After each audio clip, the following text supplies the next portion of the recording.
대선이 이른바 프레임 싸움이잖아요. 네, 그렇습니다. 이슈를 누가 선점하냐, 그렇죠. 이 대선의 시대 정신이 뭐냐, 이거를 갖다가 그렇죠. 논하는 자리가 상당히 중요한데 이 두 후보가 집중하고 있는 이슈가 좀 다른 것 같아요. 프레임 자체가. 그렇습니다. 지금 일종의 프레임 전쟁이라고 해도 과언이 아니에요. 대선 같은 큰 선거는 말씀하신 대로 지금의 시대 정신이 뭐냐를 먼저 잡는 사람이 이기거든요. 그래서 뭐 직선 개헌을 해가지고 이긴 적도 있고, 그렇죠. 뭐 적폐청산 해가지고 이겼잖아요. 마찬가지로. 근데 두 후보 같은 경우 윤석열 후보는 정권 교체를 얘기하고 있어요.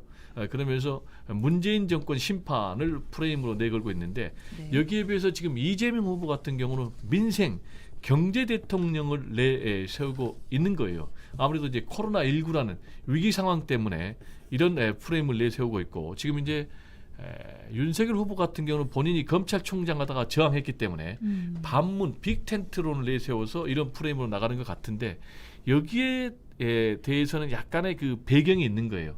두 가지 배경이 있는 게요. 하나는 지금 정권 교체 여론이 한 10%포인트 높아요. 네. 그리고 또 하나는 정치 지형이 상당히 바뀌었어요. 그게 무슨 얘기냐? 지난번 대선만 해도 탄핵, 어떤 그런 흐름, 그리고 촛불 이런 흐름 때문에 보수 세력에 비해서 진보 세력이 많게는 한 15%포인트 우세를 했거든요. 네. 근데 최근에 이제 한국갤럽이 여론조사해 보니까 역전돼 가지고 보수 세력이 진보 세력보다 한 8%포인트 더 우세한 걸로 나타났어요. 그러다 보니까 어떻게 되겠습니까? 이재명 후보 같은 경우는 진영 대 진영으로 가면은 불리한 거예요. 그래서 인물 대 인물, 윤석열이냐 이재명이냐, 이재명이냐 윤석열이냐. 저 이재명은 아시다시피 시장도 성공적으로 했습니다. 도지사도 성공적으로 했습니다. 그래서 행정 경험도 있습니다. 또 대선도 두 번째로 도전하니까 나름대로 정치도 압니다. 그러나 윤석열 후보 같은 경우는 정치 초년생이잖아요. 검사만 했잖아요. 뭘 하겠습니까?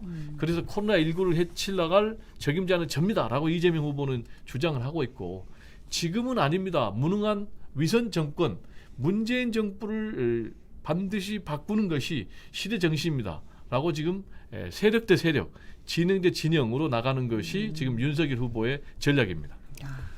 그 두 후보가 지금 1호 공약들을 내놨죠. 그렇습니다. 네, 그 안에 담겨 있는 어떤 메시지도 굉장히 큰 차이가 있긴 하던데 보니까. 그렇습니다. 1호 네네. 공약도 보면은 상당히 좀 대조적이에요. 네. 이재명 후보의 1호 공약은 뭐냐면은요, 전환적 공정성장이에요. 구체적으로는 디지털 대전환. 그런데 여기에 방점은 뭐냐면 성장의 방점이 찍혀 있어요. 그러면서 일종의 박정희 전 대통령의 경부 고속도로를 상당히 극찬해 줬어요. 그렇죠. 이 얘기는 네. 뭐냐? 결국은 성장을 통해서 중도 외연으로 확장하겠다.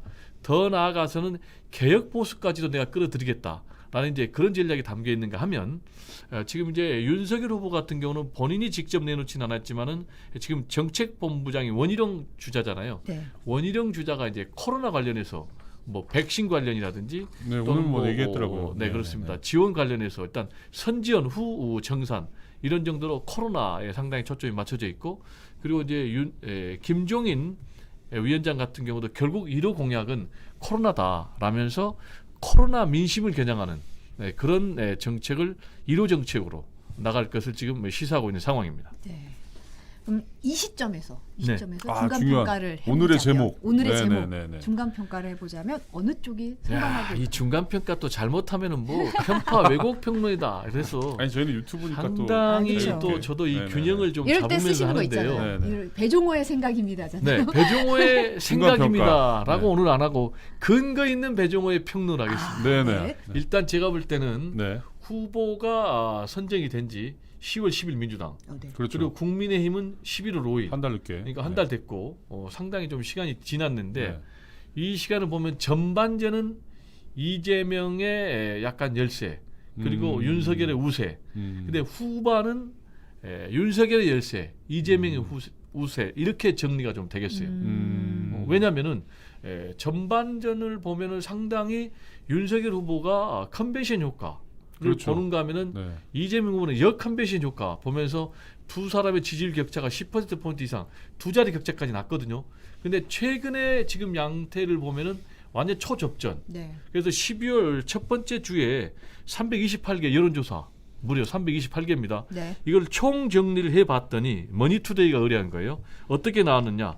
0.6%포인트 차의 박빙의 접전이에요. 네. 그래서 결국은 지금까지는 두 사람이 거의 같다라고 저는 평가가 돼요. 근데 두 사람이 거의 같은 결과인데 속내를 보면은 윤석열 후보가 좀 못했다 이렇게 봐야 돼요. 왜냐하면은 정권 교체 여론이 10%포인트 높은데 그걸 흡수 동률로 못하고 나왔단 있죠, 말이에요. 지금. 거의. 네네. 그러면은 그 열세를 이재명 후보가 개인기로 극복한 것이다라고 해석밖에 되지 않거든요. 네. 근데 이제 지금은 여야 민주당 국민의힘 모두 선대의 포진을 다 완성을 했기 때문에 이제 진짜 싸움은 금시일 남은 지금부터다라고 네. 저는 생각을 합니다. 지금 진영이 다 갖춰졌으니까 이제부터 다시 또 시작이다. 네, 이게 이제 일종의 빠져나가는 평론이죠.